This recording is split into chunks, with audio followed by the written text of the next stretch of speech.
That's the third time this month. Well, that's that. Father never relents. Oh, Professor! Hello! Did you need something? Well, that is...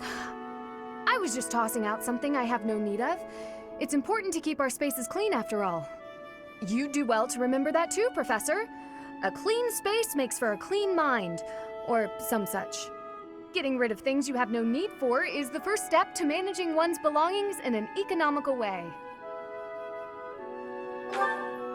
While I'd love to help, I don't want people getting the wrong idea with me being alone in your room. Despite my family's nobility, we've never been particularly wealthy. So my father raised me to be conservative with my resources, paring down when necessary. He also encouraged me to keep my living spaces immaculate, so the two go hand in hand, I suppose. Yes, he's a good person. Even when managing our territory used up most of our family's resources, he still went out of his way to ensure my comfort. Oh, just a scrap of paper. It was already written on, so no good for note-taking. And obviously, I can't use it to clean my lance. So I tossed it. No need to hang on to inconsequential things, you know. Professor, did you come to check on me for any particular reason? Oh, well, if there's nothing important, I'll be on my way then. I still have some cleaning to take care of, after all. Talk to you later, Professor. Ugh, will Father never learn? All of these useless letters are only creating more rubbish in the world. Professor? Oh, I didn't see you standing there. My apologies. Oh, that paper. Well, Yes, it was. It was a letter from my father.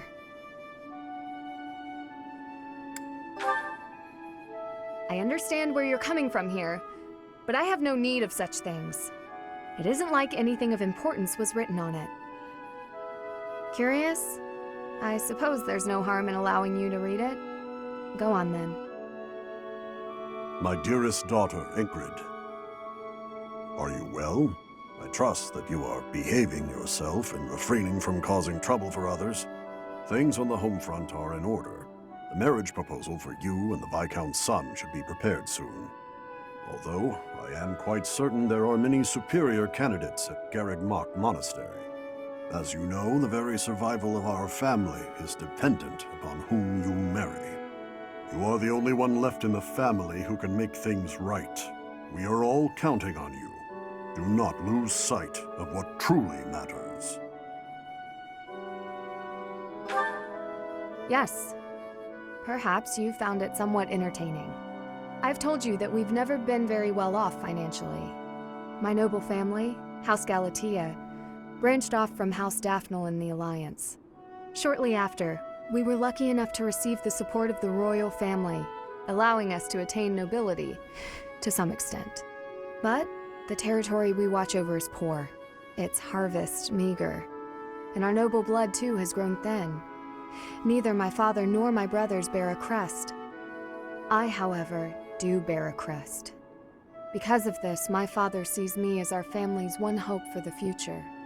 A crest is highly prized among nobles. Were I to marry into a greater noble family, that financial support could soothe our woes. Thank you, Professor.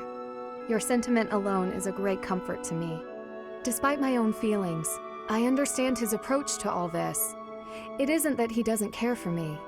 I understand it very, very well, which is why I apologize, Professor. I must be going. Apologies for bothering you so late. I just really wanted to speak with you. Thank you. You see, I've been feeling conflicted about my future. It may seem petty to worry about such things in the middle of a war like this. This isn't something I open up about with many people. Feeling such a sense of inner turmoil while a war rages on, and others are fighting with all they have, well, it feels a little selfish. The truth is, I've wanted to be a knight ever since I was a small child. Not just any knight, like one you might find serving within the castle guard, but a true knight, one serving a master. However, my father has always had different plans for me. He wants me to marry for the benefit of the Galatea family. Defying my father feels wrong. I've seen how he's struggled over the years. His burden has always been far greater than any I've had to bear myself. While he fed me extravagant meals, he subsisted on meager portions and watered-down soups. He never once complained, even though he must have been starving. Knowing his sacrifices, I've never been able to tell him of my dream of becoming a knight. Although ultimately, I find myself betraying his wishes. Now that I've parted ways with my father, there is nothing to stop me from pursuing my dream. But even if I do become a knight, I feel an unease deep within me. I fear I will never escape this guilt I carry, that I have shunned my duty as a noble.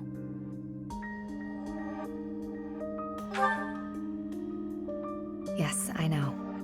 All I can do is accept this inner turmoil.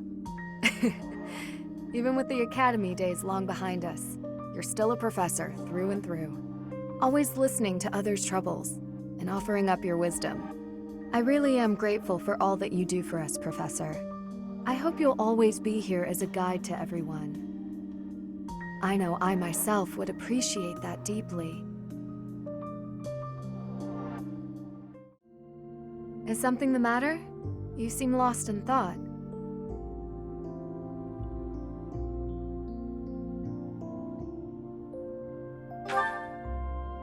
I know you've been very busy lately.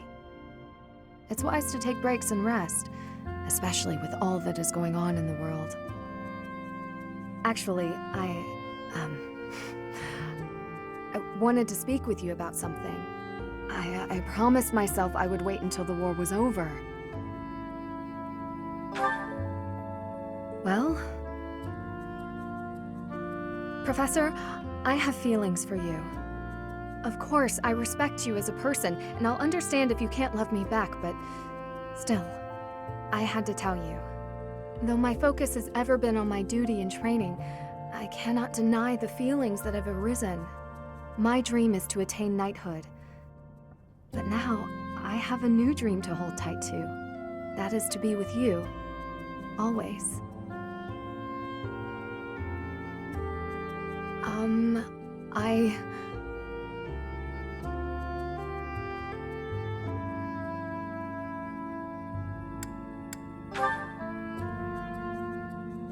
Oh, is this? I must say, I'm a little inelegant with such matters. Battle is all I know. Are you quite certain? You truly desire to share your life with me. I am so happy. I worried that my feelings would go unrequited. Now that all of that is out in the open, I feel as light as a feather. My love, I swear to stay by your side, always. I swear on the goddess above, and on you, here at my side. You and I together, entering this new age. No matter what the future brings, I will stand by you as your sword, your shield, and your dearest companion. There is nothing that brings me more joy. It truly is all I need in this world. I love you so very much. I'm sorry. I'm overcome. This may take some getting used to.